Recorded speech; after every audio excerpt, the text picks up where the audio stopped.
Welcome once again at Mr. O.G.B. I remain Mr. O.G.B. and I want to say welcome, welcome, welcome. Yeah, I'm well dressed because the weather now is very cold. Yeah, yeah. So today we will have Mr. Ed with us, who is going to help us to look at so many issues, especially the struggle for Biafra restoration in Nigeria. Mr. Ed is a very good friend of the show who we have been together with for a while now. And he has a different perspective. But however, we want to hear from his own perspective. Yeah, we want to hear from his perspective.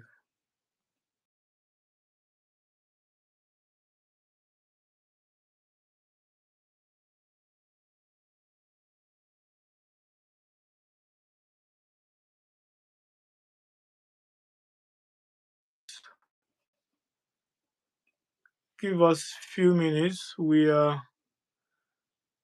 actually waiting for Mr. Ed. Yeah, so thank you for being here. Thank you for giving us your time. Shortly, Mr. Ed will be here, and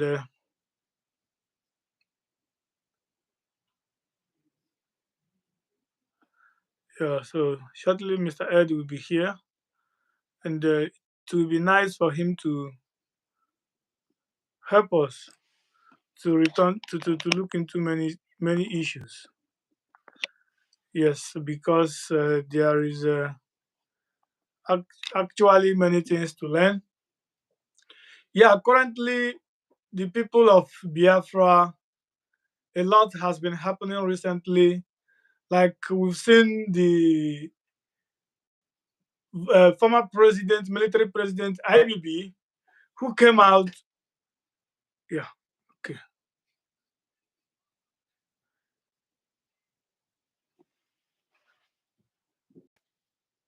Mr. Ed, you're welcome. Thank you for joining us. We've been waiting for you. Yeah, Thank you so much. Just okay.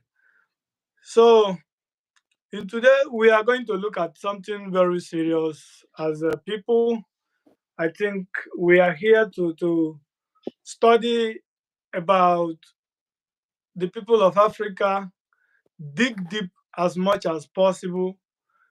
Try to look into differences between each other and see how we can be of a help to bring a solution. Like I always used to tell people, what we do here is not to criticize anybody, but actually criticize and give a valuable reason. Give your own opinion why you think that what they are doing is not the best. So, actually, today we are going to look into something that has been for a very long time, which is the struggle of Biafra restoration. Biafra was once a country from 19, in fact, it has been a country on her own before the arrival of the colonial masters.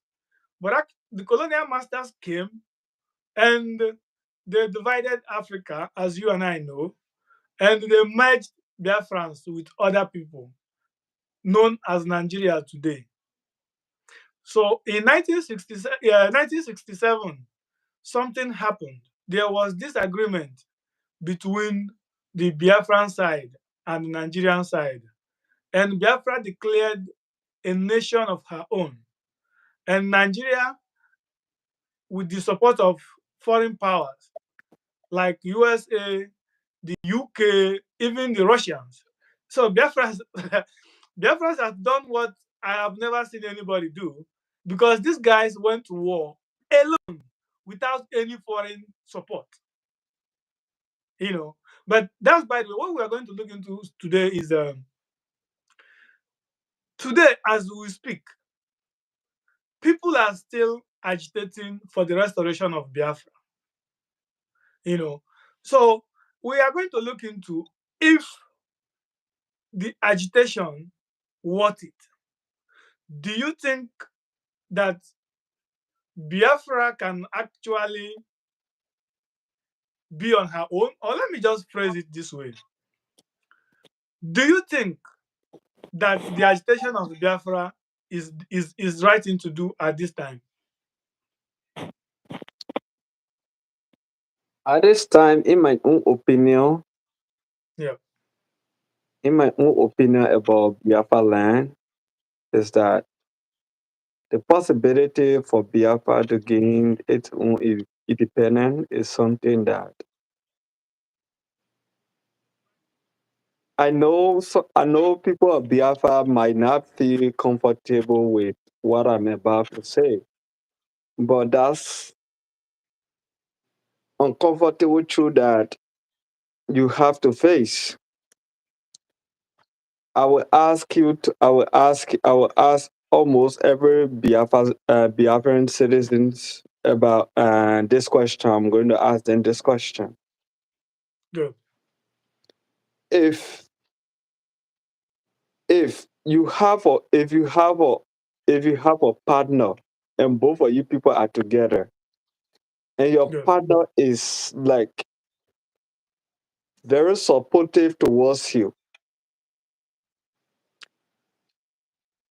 if that partner and you know one way or the other what that partner have, it can benefit the both of you people clearly. And yes, one day this partner decided, oh, I'm about to leave this relationship. Are you good. going to allow that? Why you know you have the power to maintain that partner to be in that relationship? Are you just going to allow that partner to leave? In your When you think about it as a person, let us not be selfish. Let us reason with ourselves. The Good. possibility for us to allow that partner to live our life going to be very, very difficult. We will do everything for that partner to stay because that partner is very supportive towards us. That's the same way with Biafra and Nigeria. Biafra have a resources that is very important to the world. We can say other part of Nigeria have vast resources, but the resources that Biafra have now is very, very important to the world. And secondly, people can have that the Nigerian government can have that resources and make a lot of money from that resources. So it's just like your partner is bringing a lot of benefits to your life. You cannot leave your partner to go so easily. The truth is, we human, we are selfish. So we cannot, you as a person, will not allow it because of our selfishness and our greed that within us. So knowing that and fighting, and and your partner fighting to leave, where you know that your partner not have a power, any power to leave that relationship, you just be sitting down as a person, you just be laughing at your partner. You say, "Stop suffering yourself, because once I'm not allowing you to leave, you can never leave. I have to allow you to leave before you leave. So I decide for you to stay in this relationship. That's my decision." So you will tell your partner that even though your partner want to leave, but your partner know that's true. So if your partner keep fighting to leave that relationship, you are just going to sit down and just watch them do what they want to do. But you know that you have the power to stop them. So you are just going to allow them to keep fighting themselves, keep making themselves uncomfortable in that relationship.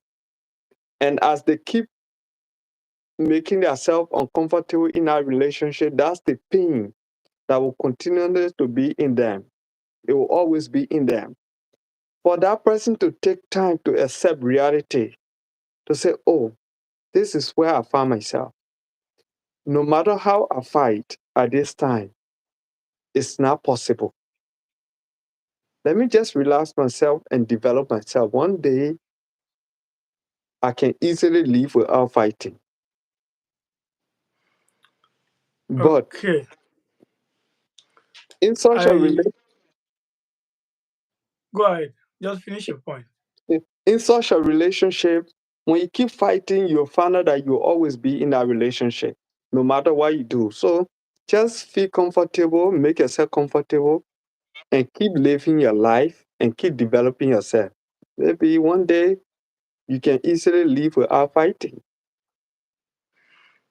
All right.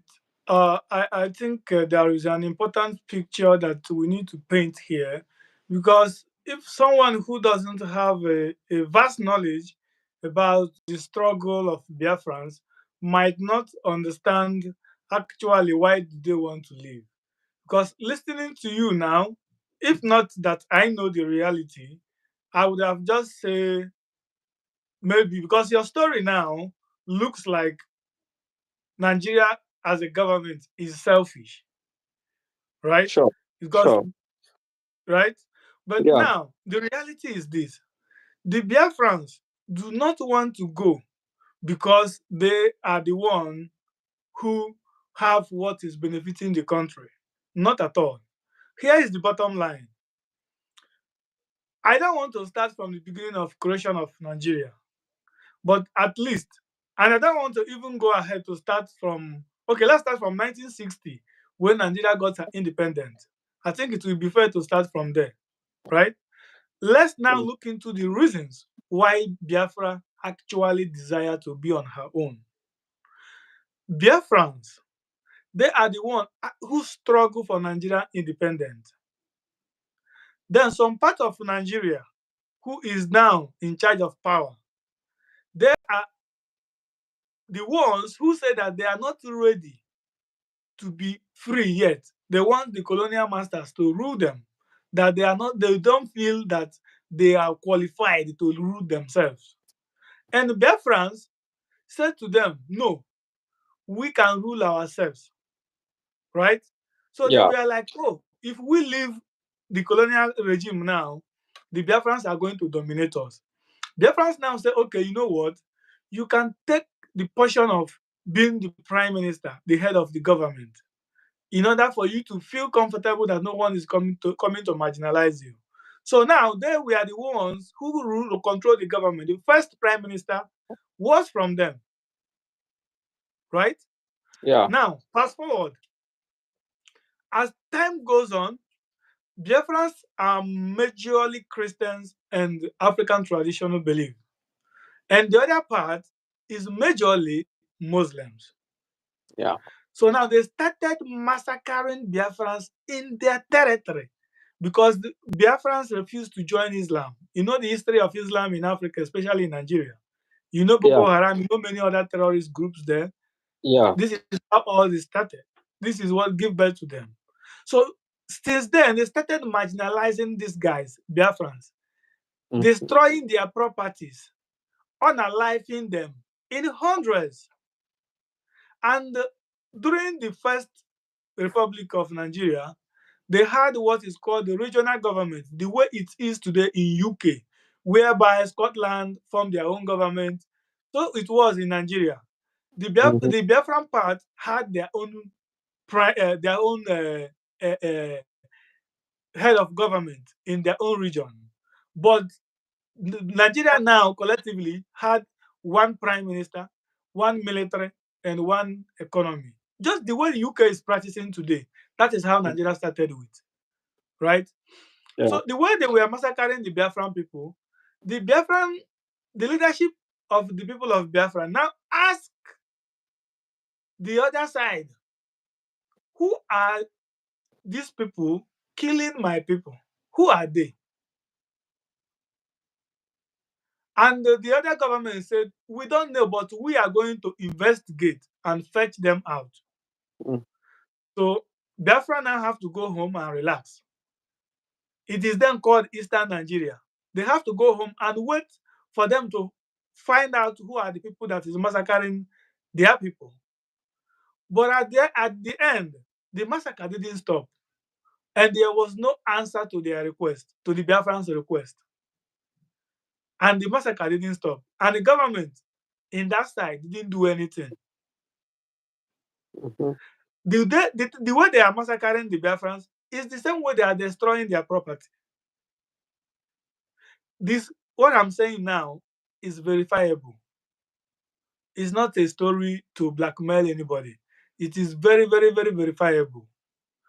Now, these actions continued. It didn't stop there. As it is happening, there was a massive corruption in the government. Elections are not well managed. There is a massive ringing, open ringing. Then, about 9 officers made up of Nigerians from both sides came together and they overthrew the current regime then, the current government then. But the most affected part was the Northerners. And the man, like the leader who led the coup, is Igbo man, grew up in the north, trained by the Northerners. But his nationality is Igbo, like his tribe is Igbo. But actually, all his life was in the north, right? Now, the coup happened, and after the coup, Igbo man became the first military head of state, known as Agu. So the other part of Nigeria retaliated by unaliving and destroying Igbo properties around the country. As they are doing this, they go ahead and unalive that military head of state that comes from Igbo extraction. And they had unalived almost the whole Igbo officers in the army then. As many as they could catch, they unalived him. It's on news. What I'm telling you now is verifiable. Okay, now the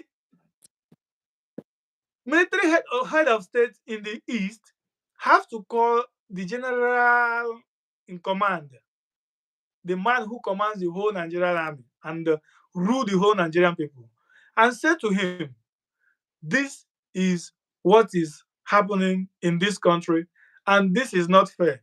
Of course, you know about Aburi Accord in Ghana. Yeah. This is what gives birth to it. So they have to be invited by Kwame Nkrumah of Ghana to come and negotiate the future of Nigeria. The leader of the Igbos were there, the leader of the North were there, the leader of the West were there, with many other government officials, with records put down. Everyone knows that everything they are discussing is on record. The record wasn't a private stuff or a secret stuff, it was open stuff. So they went there, they brought down, everybody tabled their own request, and they negotiated it and they agreed upon it. Now, they came back to Nigeria to implement those things they agreed on. What did they agree on? We have to, when the military took over, they dissolved the regional government, right? So the number one request is to go back to that regional government. Number two request is that the North have to assure that Igbo property won't be tampered with again, and no Igbo man will be unalived again. These are the major requests on that record. So when the Nigerian part came back, they denounced all those things they agreed on, right? They denounced it and said that they didn't agree on that. What happened? The colonial masters, right? They now have to inform Nigeria and tell them that this agreement won't be in your favor, but will be in the favor of the Biafrans. Why? Because when Nigeria were separate, ruling themselves region by region, there were prosperity in the land. And it was almost impossible then for the colonial masters to take the resources away, right? So now the colonial master have to advise Nigeria to denounce those things. So Nigeria denounced it, and they broadcasted, they said another thing, which wasn't on the tape. The Biafran government have to say, no, this is not what we agreed on. And they had to release that tape to the public. You see? So this is where the whole saga started.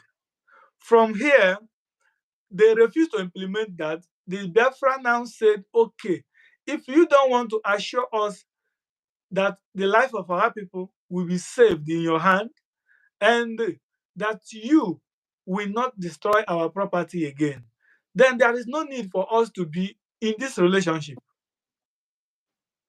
So Biafra now declare themselves self-government, and now Nigeria declared war on them. You see, if you go to that country, the war was fought for 3 years. In fact, Nigeria committed, what happened there is not war, but the genocide. Provable. What happened to the Biafran people has never happened to any race in the world. You know, whenever you talk about the Jews, we remember Holocaust, gas chamber, and all that. But what happened to the Biafrans is worse than gas chamber. All the borders was blocked. There were no food coming in. There were nothing coming in at all. Nothing. I mean, nothing was coming in. What the Biafrans used to fight during the war was produced, manufactured by them. Verifiable. So what Nigerian did to them is actually starve them to death. If you come to Biafran land, the pictures, the videos are still circulating online today. I don't know if you're familiar with the name Kwashoko, Not a really. starving child, a Mm. starving child with big stomach, with bone, Yeah, no skin, no yeah, yeah. flesh. Mm. This is what they did to these people. So the argument of Biafran has been, okay, since then, Nigeria abandoned the East for over 60 years now, more than 60 years. Or if not, 1967, 1960, 1970 to now is almost more than 60 to 70 years, isn't it? Mm-hmm. Yeah. Now, the argument of Biafrans is not actually that they want to leave, but the basic argument is we want A, B, C to be treated equal. You are taking what is feeding the nation from my pocket, but there is no presence of the government in my life. The water whereby you are drilling the oil from, the people in that community does not have drinking water anymore. They cannot fish anymore. Nothing is done to them to compensate them. But the goods that are in your own region, you mine them, sell it, and divide it among yourselves. It was never, no profit has been ever recorded that this money comes from the gold that was mined in the other part of the country. So there is a lot of injustice against the Biafra. I can go on and on and on and on and on and on. But I just want to paint it for our viewers' understanding, and perhaps to you, maybe there is something you've heard now that you don't know before. You know. Now, my question is, if you find yourself, Ed, Mr. Ed, Yeah. if you find yourself in this situation, what would be your reaction? Assume that you are Igbo and you've seen what is happening day in, day and night. Even do you know the worst thing, Mr. Ed? Do you know that after the war, Nigerian government declared no victory, no vanquish. There is something they call 3 R's, which is reconciliation, reconstruction, and rehabilitation. So they said we are going to rebuild because actually all the building in the east, if you look at Gaza today, Gaza is a New York compared to what happened to Biafrans. Every standing building was pulled down. Every standing building, all the market was destroyed. All, I didn't say one, all of them, all the standing building. After the war, our people started living with wounding. That is, oh, I don't know how to describe it. It's very sad. But the fact is, after the war, Igbo billionaires, do you know how much they were giving back? They gave each person, even if you had 20 billion in your account before, what they will give you is 20 pounds. 20 pounds today is like $20. No, even not up to $20 because pounds is above dollar now. Maybe $19. That is what was given to a billionaire. I can go on and tell you a lot of injustice. Even during COVID of yesterday, do you know that American UN gave money to Nigerian government to support them? But they excluded Igbos, saying that, oh, Igbos has money. They don't need the money. They have to give it to the other people that they are the ones who are poor. Do you see? So if you are these people, if you find yourself in this situation, what will be your reaction? You know, I understand the feelings of the Biafra people. I understand how they feel. I understand they feel hurt. They feel like they have been treated as nobody in this world by the Nigerian government. I understand how they feel. People feel hurt. People put their emotions in front. Yeah, they have. There's a term. Sometimes there's a term they have collateral damage. So someone in politics, in politics, like for example, when a government is losing at a certain point, they don't care. They just want to come back on track and they want to do everything in their own power. There will be collateral damage. And when you put yourself in front as a collateral damage, you are going to be a collateral damage, no matter how you feel. I understand you guys feel hurt, but that's why we call history. History is about studying the past, understanding the past, and try to make the future better. But history is not about studying the past, holding on to the past. As long the people of Biafra continuously to hold on to the past, that's how they are going to continuously to suffer. So they should forget about what happened in the past, even though they know what happened in the past and they understand what happened in the past. But they should let go of those things that happened in the past and try to build the future. How? You study other people's history. You study how other people developed. Like for example, there's the Latter Day Saints. They do it in Utah today. Those people was fight at that time.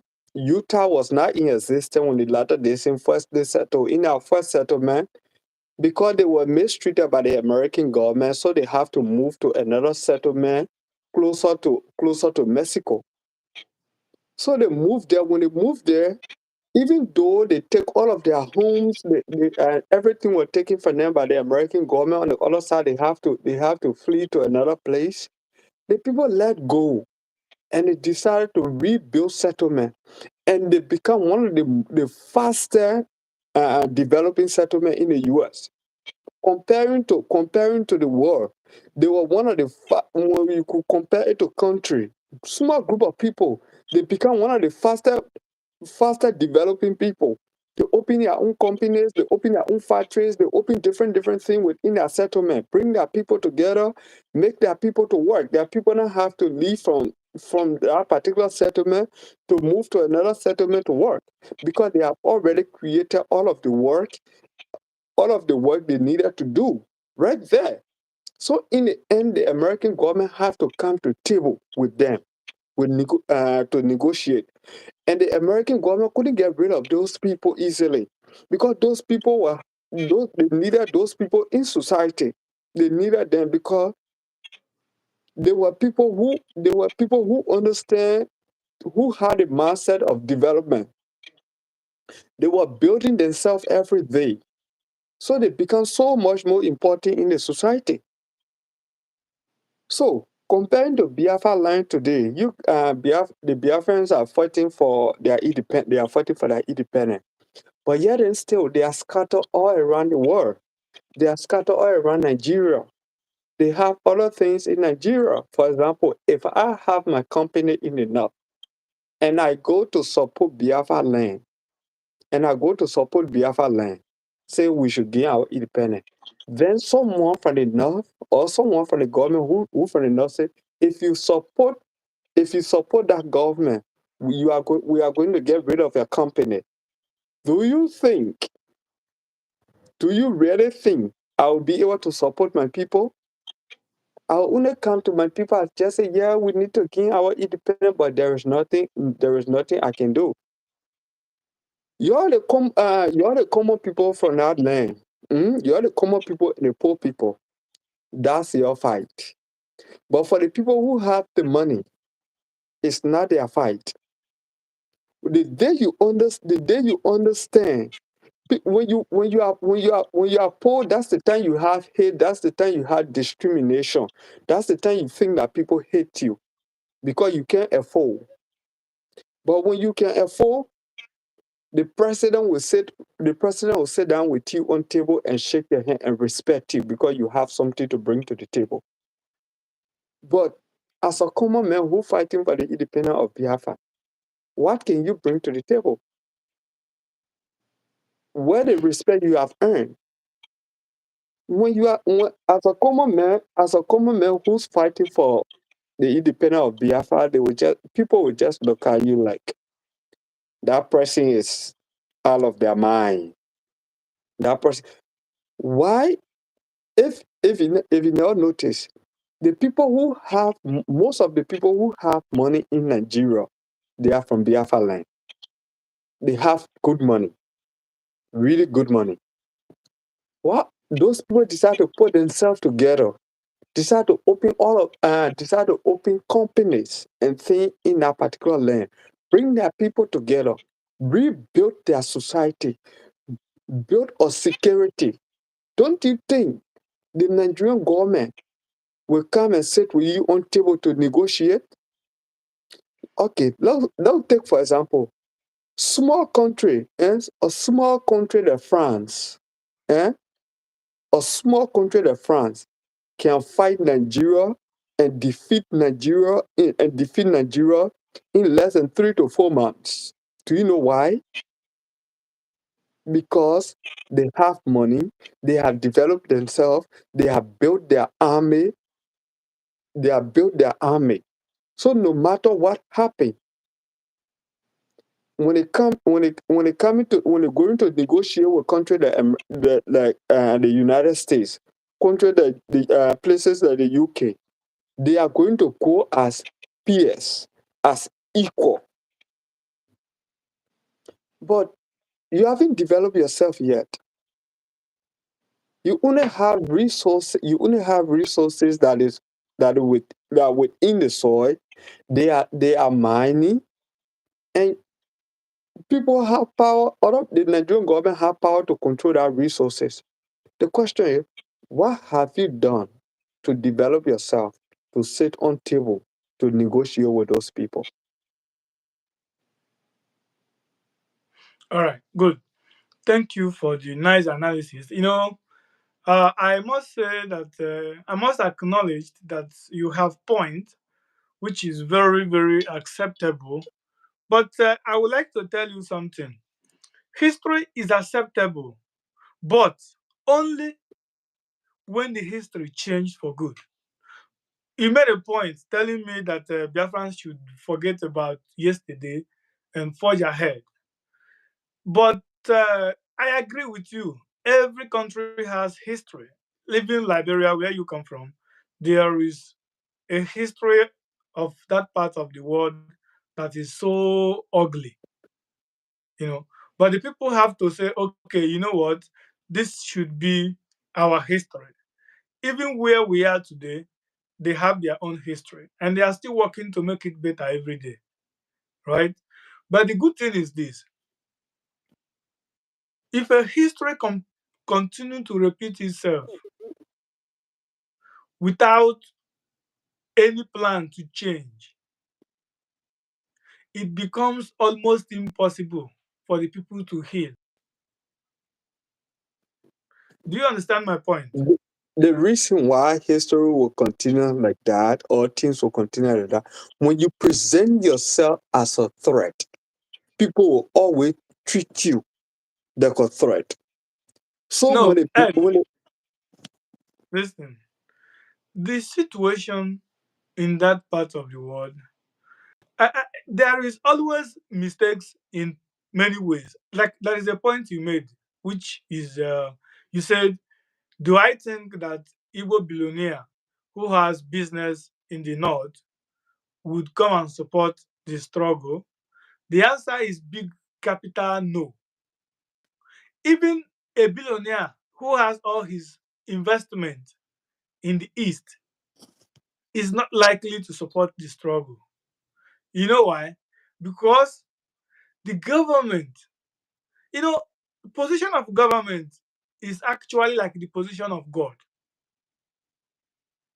The government, what we are struggling for actually is not to be called Biafrans, have our own country, but we want a government that actually values life, number one. Number two, that actually values prosperity. Because if we have a government that respects life, that is when you will see that human life will be protected and respected.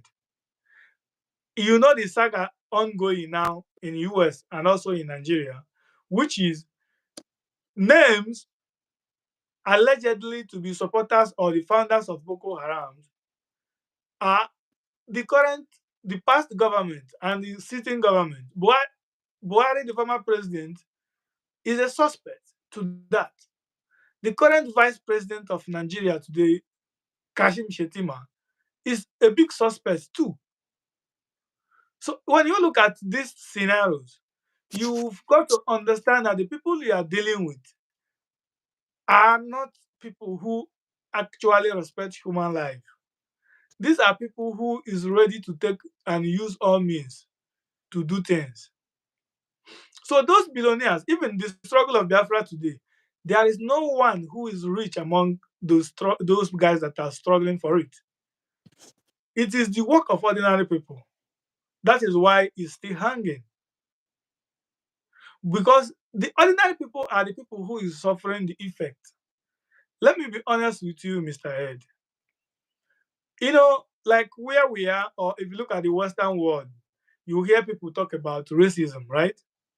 yeah, Racism is just experience of the poor people.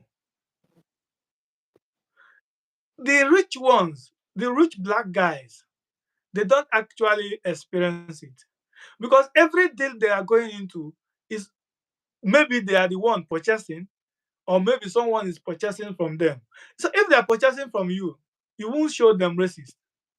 Or if you come to purchase from them, you will never show them racist. But because the poor are the people who are looking for a means to eat their daily meal. So you got to face a lot of things along the line. That is why racism is commonly a poor man's thing, right? So now what yeah, I'm trying to say is that the billionaires will never protect the masses. They will always protect their wealth. Likewise, a politician will never protect the interests of the people, but he is always looking at the next election and what he wants to be or what she wants to be. So, as it is now, the suffering in Nigeria has made it almost impossible for ordinary Biafrans to survive. Example, if anything happened in Lagos today, mm, they will target Igbo thing, and next morning they will be destroying Igbo business. This business they are destroying is average people, yeah, sure. and government will never compensate anybody. And these things, that the reason why they are destroying it was not caused by the Biafrans. So if you look at the stagnation and the inhuman treatment is too much, and the pain is too much on the people. That is why you would go out now and tell somebody we need to fight for Biafra to be restored. And the person will leave his business and follow you. Because these guys are in a situation whereby if we stay where we are, they will still unalive us. If we move forward, they might unalive us or we succeed. So if you look at the two scenarios, you see that the best option is to move forward, which has two expectation: success or lose.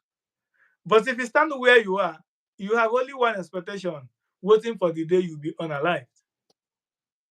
So do you see why the idea looks so important and acceptable by the people?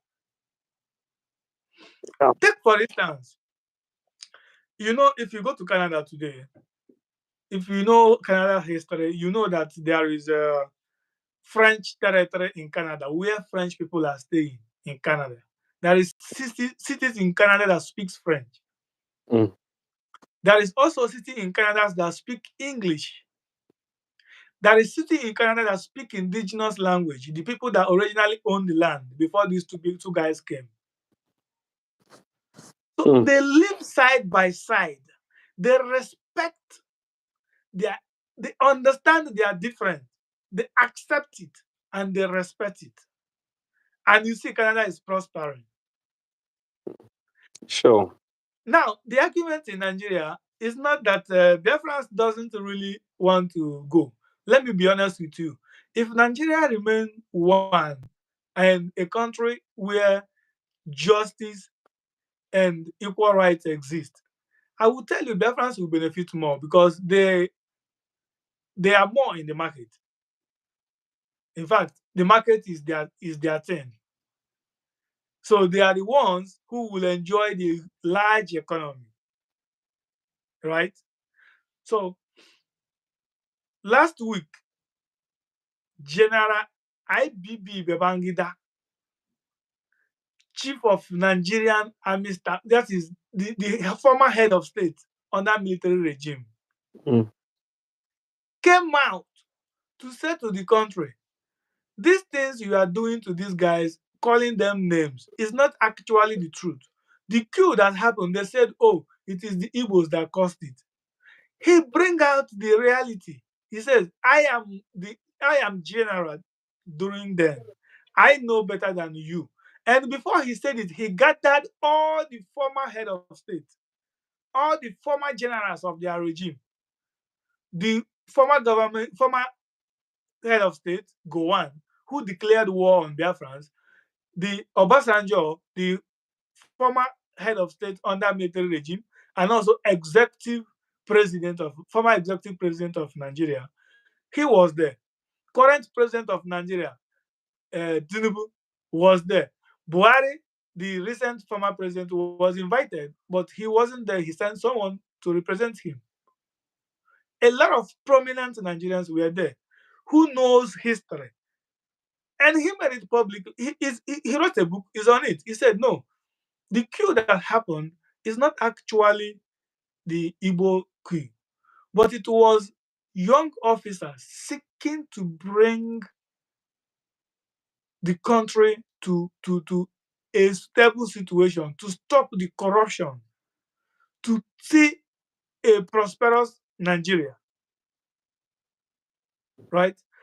If Nigeria would have implemented the three R's they promised to do, which is reconstruction, rehabilitation, and what again? Whatever they call it, which none of these things was done. So if you look at the mind of every Biafran, all what they want is a country where equal rights is accepted, where human life is respected. And as I speak to you today, if you see what is happening in that country, you won't believe it. Half of what is happening in that country is not reported on any national television. Because if they report everything, my brother, no human being will cross that part of the world again. I am being honest with you. So these are the things where Igbos are fighting to stop. You know, Igbos are business-minded people. Every businessman wants a good and secured environment because of his or her business, right? Sure. So actually, Igbo doesn't want any problem in that part of the world. But the challenge they are facing is this jihadist stuff. I didn't tell you more about jihadis because if I go into that, you might say maybe these have turned to religious battle, right? That's why I focus more on government character towards the people. So it was to bring their investment home. I think that point is a very sharp one. But unit, unit is one powerful thing that can take community or individual person to a higher level. But it is not easy to achieve. And always the government will do everything possible to stop that ideology to manifest. But things are changing now. I promise you that things are changing. A lot is happening. A lot of things are changing, which is very welcoming. And almost it rhymes with your opinion now. Okay, now I would like to share with you something. In 1993, there was election in Nigeria. The military is still ruling Nigeria then, but they promised to allow civilian election to take place, and they promised to hand over power to whosoever win the election. And the election was conducted according to the history. The history records that that election was one of the only free and fair election ever conducted in Nigeria since Nigerian history. But this is what happened. After the election was conducted, somebody won. Abiola won the election. But the army in charge of power then denounced the result and refused Abiola to take over power. They didn't even accept that he won the election to begin with. Now, few weeks ago, last week, the then head of state, IBB, came out, gathered all these politicians that I have mentioned, and declared to the nation, asked for forgiveness, saying that yes, 1993 election was won by a so person, but I used my power as the head of state to change the result and do a lot of things. He asked to the people to forgive him. But still don't forget, a lot of lives was unalived. Even the man who won the election, they unalived him. They unalived his wife and a lot of other citizens. So what do you think that the nation should do to such a man now? Do you think he should be forgiven, or do you think that he have to be charged for perhaps murder or whatever?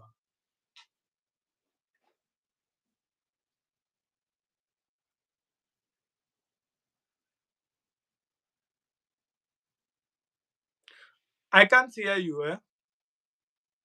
Like I said, Yeah. sometimes we, even though we should look at our pain, but we should learn how to look at other people' pain. Put Yes. ourselves in situation like other people. Yeah. Try to handle issues like when you are when you are on the opposite team. For example, Yes. when you go to a negotiation table, if Mm-hmm. you have the intention of winning that negotiation, Yeah. there's a possibility that you are going to lose. Even if you have if you are going for a negotiation and you decide to negotiate 50-50, Yeah. there's a possibility you not have what you go to negotiate for. On a negotiation table, you should try to understand the next person needs and and the next person want. So try to understand the person you are negotiating with. Try to understand what they really want and why they want that identical thing they want. So we should try to understand them. If we can understand if we can understand our opponent, then we can come to terms with ourselves. For example, what happened in Japan when the US bombed Japan 2 times? Today, with all of the chaos the US caused in Japan, Japan is still working with the US. They Japan do. still working with the US. Japan let go and Japan developed since that time because Japan understand and Japan went to the negotiation table and they tried to understand what the opponent want, what the US want. And they decided to come to terms with that and they decided to negotiate.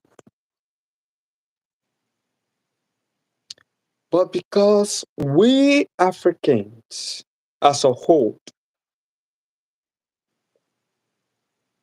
we are not good at negotiation. We are This is why when I'm talking, I always talk about greed because our major problem in Africa is greed, is how greedy we are. Because our greed is so high, so it covers our sense of reasoning, our sense of judgment. Like you just look at the other person and tell it, you did this to me. This is what you do to me. You hurt me. You do this. Have you said one day to sit down and ask yourself, how is my actions hurting this person? Have you sit and asked yourself that? How am I important to this person that this person can't let me go? How can I sit and negotiate with this person and try to understand this person for two of us to come to a term? Have you sit one day and ask yourself about that? No, you haven't. You know why? That's how many my phone is going off. Yeah. You know why? You know the reason why we haven't sit and thought about that? Because we are greedy. We are selfish. That's one of the major issues I have seen with people of our color, blacks. We are greedy not just to other people, but to our very own selves. That's why we'll continue to struggle. That's why we never know where we are going. We never know because we are greedy. I understand. This is why I told you I understand the people, I understand the Biafran's pain. But have you guys sit down to try to understand Nigeria as a whole, the central government as a whole? Have you tried to sit down and understand what those people want? The So reality is, okay, go ahead. the reality is we always looking at our pain, not the next person, not the next person. This is why I told you previously. The best people to answer all of the question you are asking me today is the people who's running the state of Biafra. Are you guys really want us to take control of our territory, of our resources?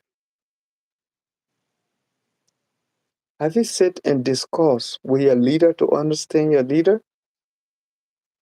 Because I need to say who won the Kanu or not the Kanu. He went to prison, right? But he's still in prison. Your leadership have the ability to go on table to negotiate for him to come out of prison. The people who gets the money, who owns the money in your land, who running the resources. There's a old saying: if your house, the house you in, if it not sell you out, the street will not buy you. I understand this, and I understand it from the American government. When the It was American correct. We know. when Not we the, know who is who. when the American government ready to destroy you, they will not just come, they just be fighting. But they will send agents to your country to negotiate with certain people who have the power. They will negotiate with them. Once they come to turn, certain people, once they come to stand, they know those people will give them the in and out of the country. And then the American can go ahead and invade. They will not just come in, they just start bumping you. No, they can't just do it. Because that particular place having sell someone from their year or having sell their house to another person, so the street can easily buy everyone in our house or their house. So your people, this is why I told you the common people, the poor people, you the poor people. Do you know the definition? Do you know the meaning of poor? Go ahead. Passing over opportunity repeatedly. And that's the fact. That's the best definition. Because the reason why I define poor in that way is the time you will take as a poor man to be fighting for the state of Biafra or to be fighting, you should be making money at that time. Because Ed, with Ed, money, Mr. Ed. yeah, You know one thing? no, There is what I believe. uh, In our place, we used to say, "Na de anyị ji maka mgbagbu ghara ije ọgụ." It means that we want to use because people are going to be unalived and they refuse to go and fight for what really belongs to us. Even during the struggle, during when African was struggling for independence, right? mm, People were saying the same thing you were saying now. Oh, we are not ready. Oh, we cannot achieve it. But we know where we are now. Even though practically we are not independent yet. We know. You and I know. Right? But the bottom line is this. All what you're saying, you are making point. But we all do not have to fold our hands. What is there is that everybody have to contribute as much as they can. And the struggle actually does not prevent anybody from fighting for his or for her future. Like example, Even those at home doing it, these guys are doing business, being very successful. In fact, more successful than we in overseas, right? We that are here, we are also struggling, working hard as much as possible, right? So it's not advisable for all to fold hands Sure. because it looks impossible. In Mm-hmm. clear term, in layman understanding, it seems Yeah. to be impossible. But in general understanding and reality, if you look at United Nations Charter, it actually said that any group of people have the right to ask for referendum to be conducted, which is what the Biafrans are struggling for. Biafra actually didn't say, "Oh, we are going to fight you if you don't allow us." No, this is what they are asking for. They said, like the Mazi Nnamdi Kanu faction leadership of Biafra, he is telling you that he wants a referendum where Biafrans will come. United Nations will be there, US will be there, any other interesting party will be there, and free and fair referendum will be conducted. I believe that over 70 million people have the right of self-determination. Biafrans are more than 70 million. So they have the right to actually decide where they want to be if we have to be fair to all. So you cannot tell me that over 70 million people has no right to determine their own future. That will be unjust. Sure. Even in African Union law, there is it is boldly written there that Mm. every individual have the right of referendum. Through referendum, UK came out of EU. Scotland has been given the right to conduct a referendum inside the UK more than 2 times. You are aware of it. And they failed to secure majority votes to leave. That's why they are still part of UK today. But the problem we have in Africa is that human rights is not there. Oh, There is no respect for humanity. And this is the main reason why the Biafrans are struggling to be on their own. Because in Biafra land, life is more expensive than anything. Number one abomination is attempt to take a human life.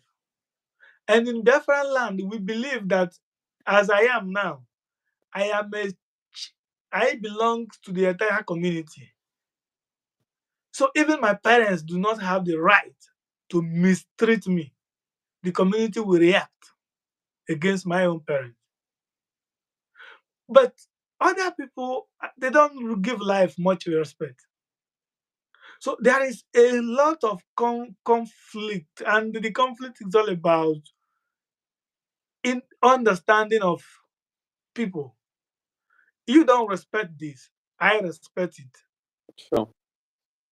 So the Biafrans are actually fighting for a thriving community. They want to create what is known as thriving community where human rights will be respected. In Nigeria today, Nigeria does not obey her own court. You appointed the judge, you pay the judge, but if they judge anything against the government doesn't obey it. I don't think anybody would like to be in such society. So this is where idea of poor man struggling to be free and you advising the poor man, oh, you cannot achieve this. This is where they will disagree with you because the only option left is to struggle to achieve it. Because if you don't struggle to achieve it and stay, they will still unalive you. But if you struggle to achieve it, two things are involved. If God have mercy on you, one day you'll be liberated. And maybe perhaps along the line, one or two people might be unalived, which we don't know who will be and who will not. Right? But everything everybody do, it is best advised to be mindful of your own life, because that is the only thing that you are, that is your first responsibility. You are struggling, you are talking, you are doing this and that, is because you are still living in the land of the living. Right. So yeah, so it has not been very fair to the Biafrans since the creation of Nigeria. And I don't blame the North. You know why? All these things is UK planned agenda, and it is working for them so well. Very perfect. This is Very what this is what I told you. You said you can't tell the next person stop fighting, go and sit down. Go and sit down and keep quiet. Because the reason why I'm not telling you I'm not telling you to stop. I'm not telling the poor man or anybody to stop fighting. But one day, sit down and ask yourself, I have been traveling. I have been traveling since I was young. My parents were using this journey since they were young. But my parents didn't succeed. And I'm still traveling the same road. But I can't get to my destination. I should sit down and think that maybe this destination I'm on is a round road that I'm just going around in circle. I need to stand and I need to break the cycle. I need to break the cycle, which means I need to take another path. I need to try another path. This is why different ideas comes together. Okay, the first person now fighting for referendum, they are in person. And up to now, no referendum, and you are still fighting. One day come to turn with yourself to say, oh, this is not working this way. How can it work next? The solu- the difference between a common man, the difference between a poor man and a rich man is the rich man try find solutions, answers. He asks every necessary question and he try to find the answers. But the poor man or the common man never ask questions. They just think what they are doing, that's the solution. Like for example, since we've been growing up, our parents been like they've been climbing on the tree to like for, and to harvest wine, right? Since we've been growing up and we've been seeing that, right? yes. Up to now, after close to 100 years, our parents are still climbing up and still harvesting that wine because they think, they feel what I'm doing is the answers. It's the only answers. But go to foreign land. If they were in that situation, they have changed that situation around. That they not have to always take risks to always climb that tree. Work of research. So it's it's not just a work of research, it's about question they ask. So many questions. And they find the answers to them. But That's where research what comes in. what I observe from the Biafrans, they only ask themselves one question and they think that the one answer they are giving is the only answers. It's the only answers. This is what I'm saying. Sometimes the best answer is never to try. Just stop trying. Sometimes the best thing to do is not to try. Just let it be. Eventually, things will come to place. But the more you present yourself as a threat to another person, they are going to treat you as a threat to that they are going to treat you as a threat. And everyone want to get rid of that threat. So to Uh, every action there's an opposite reactions to that. So for every action you are taking against another person, you should know that there will be opposite reaction. So when you decide to meet that guy on the road to just fight him, maybe you take knife, stab him somewhere on his shoulder or on his arm or in his skin, and that guy go and treat his wound. Do you know what will happen? Hmm? That guy will definitely come back for you. And when he come back for you, he's going to be prepared. So when you are fighting your enemy, if you don't have the opportunity to eliminate, to get rid of your enemy, to destroy them, it's better you don't fight. Because the All more right. you fight the Nigerian government, my point is the more you fight the Nigerian government, the more they will prepare themselves, they will build themselves to come against it. So that's why I'm saying stop fighting, go and develop yourself. Maybe the answer will eventually comes to you. Okay. Very good. I think listening to you, I've been meditating on some things you've said here. But I would like to ask you a question. Maybe we end with this. If you are to be hired, perhaps, as an advisor to one of these champions of Biafran struggle, what would be your best advice to them? My best advice to them, I would tell them the best way to carry on revenge. The best way to carry on revenge is to develop yourself. My best advice I would give them is we should all retreat. We should all go silent. No more fighting for Biafra is okay. Let us develop ourselves. But no, when the right time comes, we are going to grab that opportunity. Reminding continuously to remind your people that if the right time comes, I might not live to see that day, but if I live to see that day, well, that's fine. But you should, if I'm not there, you should hold on to that opportunity and never you let it go.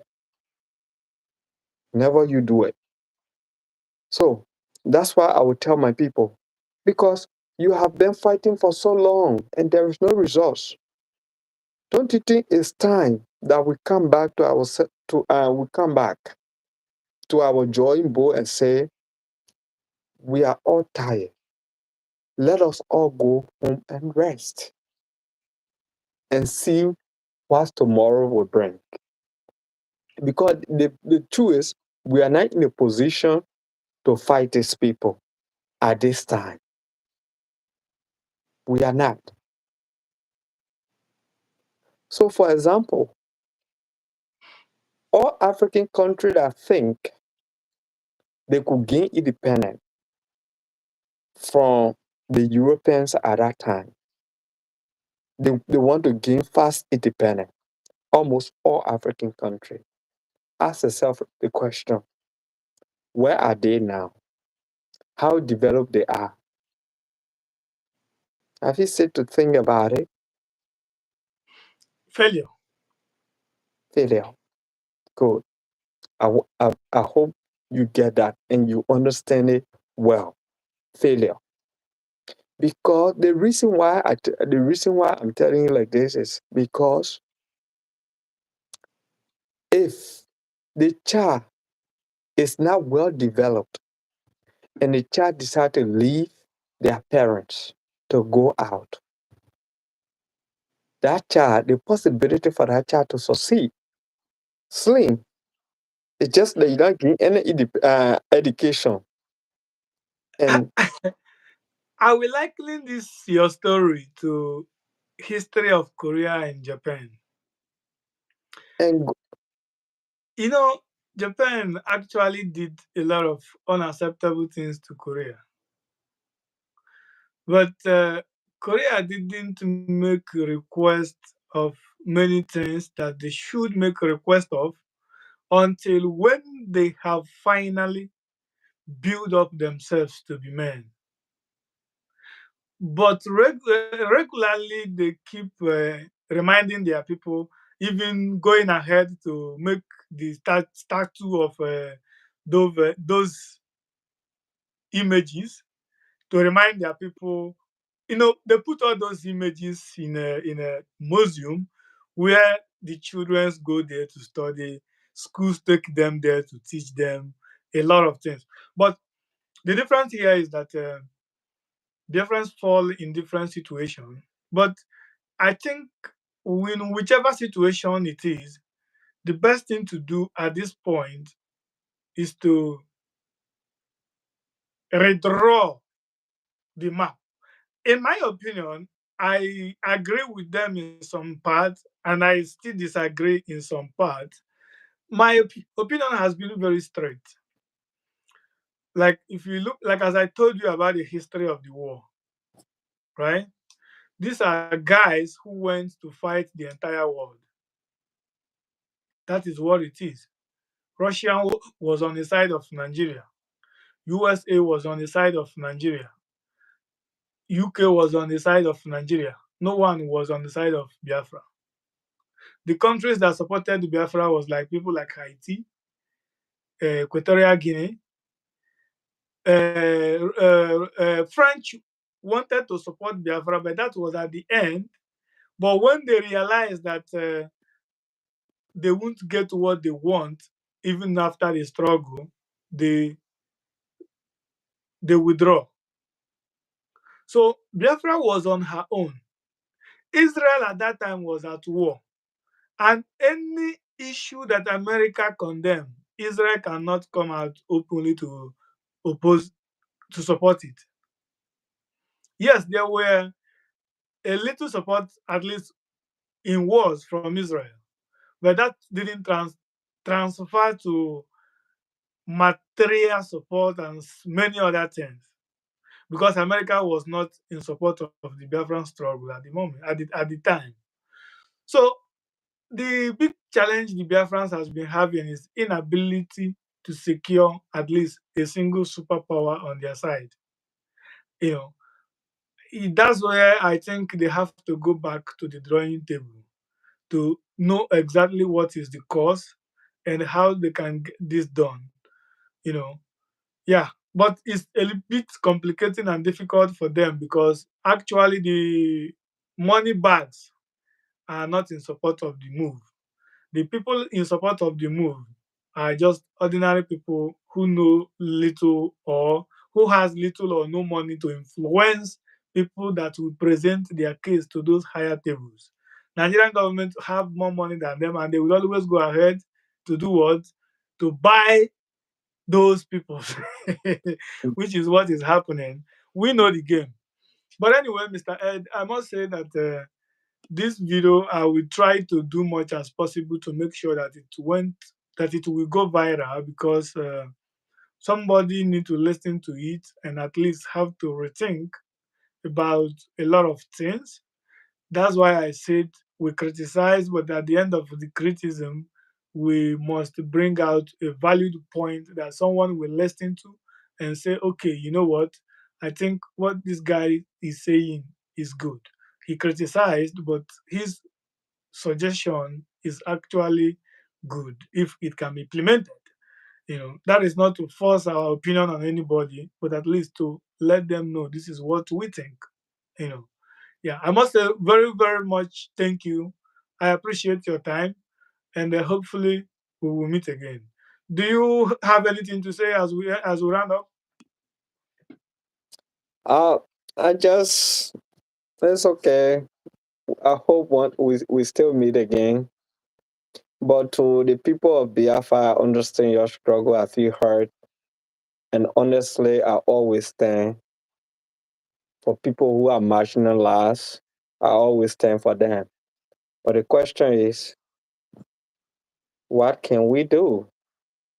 to someone who is in a position of destroying us is to just to accept our fate and develop ourselves before we stand for another battle with that person. Until then, we should stay silent, develop ourselves, so that when the day comes, we can take our positions in life. So that's all I have to say. Very big thank you. That's a powerful message. Thanks for the time. And also, thanks for the recommendation, the advice, and the support. I must assure you that Biafrans will appreciate your advice and they will send a lot of love to you. Thank you so much. Thank you too. See you next time. Okay.